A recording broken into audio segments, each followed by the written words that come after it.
तेल नाही petrol petrol petrol अरे अरे वाद्यानो अरे ही डिझेलची गाडी त्याच्यात मागे पेट्रोल टाकलं ही मठ्ठ मेंदूची लावण्याची अरे पेट्रोलची गाडी नाही बाबा डिझेलची काय झालं सुभाषराव डिझेलच्या गाडीत पेट्रोल टाकलं ह्याने इंजिन डिझेलचं आणि पेट्रोल कशी गाडी गेली हे का ना हातावर दोन चापटे लावते त्याशिवाय तू शावणार नाही तू माझ्या हातावर तुला दोन का तुला अक्कल नाही होय?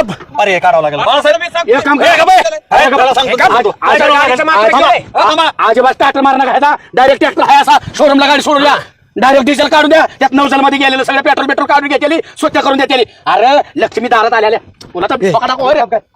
अण्णा घरी असेल अण्णाला म्हणा डोक्यावर गाडी तिथं शोरूमला नाही ट्रॅक्टर लोकांचं भाडे त्याला मोकळं नाही तुमच्या आजला ना तुला अशी शिक्षा पाहिजे ते बी गेलंय कुस्त्या बघाय शेजारच्या गावात तुम्ही आता भाऊ माझी काय चुका हे म्हटलं डोक्याची नसती निरीसंग बाळू काहीतरी परवडला असता ऐका. ताप झालाय मला ए नका एकामेका उचकू ए शोरूमला गाडी घेऊन जाऊ शोरूमला अशी गाडी जाऊ द्या आम्ही नंतर जायचो जेजुरीला पण पहिलं त्यातलं पेट्रोल सगळं इंजिनला पर्यंत पोहोचलो जाम होईल सुभाषराव मला लय टेन्शन आलं तुम्ही घरी चला लागलं टेन्शन गबास! शब्द बोल नको भाव कशाला 1000 रुपये द्या तू त्यांचं ट्रॅक्टरचं हो आणि हिथनं ओढून द्यायचं 1000 रुपये द्या 5000 रुपये द्या की मला एक गाडीचा टायर एक घेऊन टाक ह्याला असं म्हणतात विनाशकालीन ही प्रतिबुद्धी ए, बाळ्या तुझ्या डोक्यात डबा घाली माझ्याच घाल पोरांनी चुका करायच्या माझा ऐकतो का तू? ए, ऐक. चाल वेळा सांगितलं माझा ऐकायचा तुला मी कमी ऐका शांत बसा बाया. गाना, हे गाना जे काय पैसे असतील ते भाऊ पैसे पाठवत्याल आता- काळजी करू नको द्या की रामभाऊ गाडी तुमची तुला दिलं काय मग? जा गाना, पहिल्यांदा गाडी घेऊन जा रामभाऊ पैसे गाणाला पाठवा लागतील तुम्ही द्या, चला. द्या. पैसे पहिल्यांदा द्या. घरी चला पोहोचवूया माझ्या 2 मिनिटं तुम्ही घरी चला. चला, इकडे ते भांडण रामभाऊ, चला घरी. आराम तो पैसे नसेल स्वतः शिकलेला तुला कळत नाही बे? ते तरी इंजिन. चला घरी चला सगळ्या गोष्टी मी तुला शिकवतो माझ्या अक्कल काढतो काय माणसात नाही चला. चल. ए गाना व्यवस्थित कर कायला काय ना तुझ्यामुळे तुझ्यामुळे किती बोलणं बसलं आम्हाला मला मग आता कशी बी गाडी चालवली होय रे. अरे तुम्हाला लाज वाटतं पाहिजे अरे मित्र कशा तुम्ही तू सांगायचं ना डिझेल आला म्हणून तुला कळत नाही काय झालं? चला लवकर फोन करा का हिशोब करतो होय.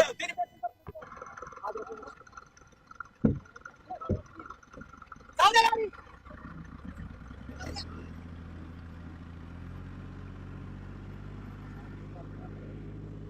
रामभाऊ आता गाडीचं कडून नाही घडलं या त्या पोराला बी काय गाणाला काय म्हणू नका अजिबात तुम्ही काय थोडाफार आता आलाच खर्च काय बाळासाहेब थोडा फरक असतो काय ते पेट्रोलचं त्या नौजल मध्ये गेला असेल बस पंपात गेला असलं तर पॅक होईल इंजन भावा दे का सुभाषराव तुम्ही बाळू डिझेल इंजन कशाला केलंय डिझेलचं पेट्रोल चालतं पेट्रोलचं डिझेल चालतं काय तू उगाच उगा काहीतरी करत बसा कॉम्प्युटराइज गाडी आहे आजकाल गाय केली तू शोरूमला न्यायची सुभाषराव घरच्या घरी खोलला असतं फुकून काढला असतं मठ आणि तो मेंदू घाण ठेवला गण चढलाय मेंदू बाळ्या वहिनी कसं दिवस काढता या बाप.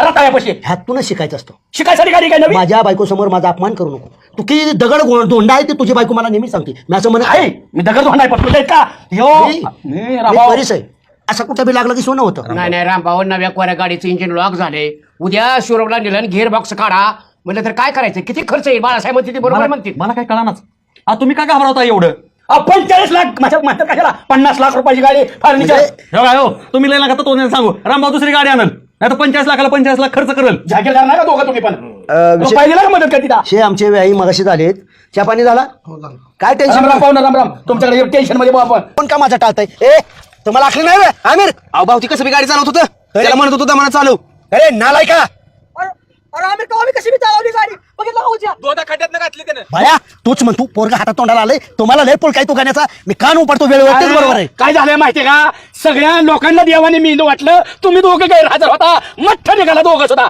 माझा ऐकायचं ना अहो, बरं का, माझी 45 लाख रुपयाची गाडी अहो, कशी असू म्हणता द्या भाऊ इतकी मी आदपशार गाडी चालवतो अहो फक्त गाडीतलं तेल संपलं म्हणून गाडी पण पडली आणि परत तेल बी टाकलं पण गाडी चालू व्हायला कसलीच हे बाळा आता जिजुरीला जाऊ शकत नाही आपण बाळासाहेब नाही. मला गाडीतलं कळतं लगेच पटकन नीट करायचं बाळासाहेब झाल्यावर जाऊ पण आधी बाळासाहेब तुम्हाला गाडीतलं कळतं बघा थोडं काय झालं. काय झालं मला परत नीट सांग अहो गाडीतलं तेल संपलं हा. म्हणून गाडी बंद पडली हा. म्हणून पप्पाला उद्या तेल आणायला लावलं तेल टाकलं तर गाडी चालू व्हायना कसलं तेल टाकलं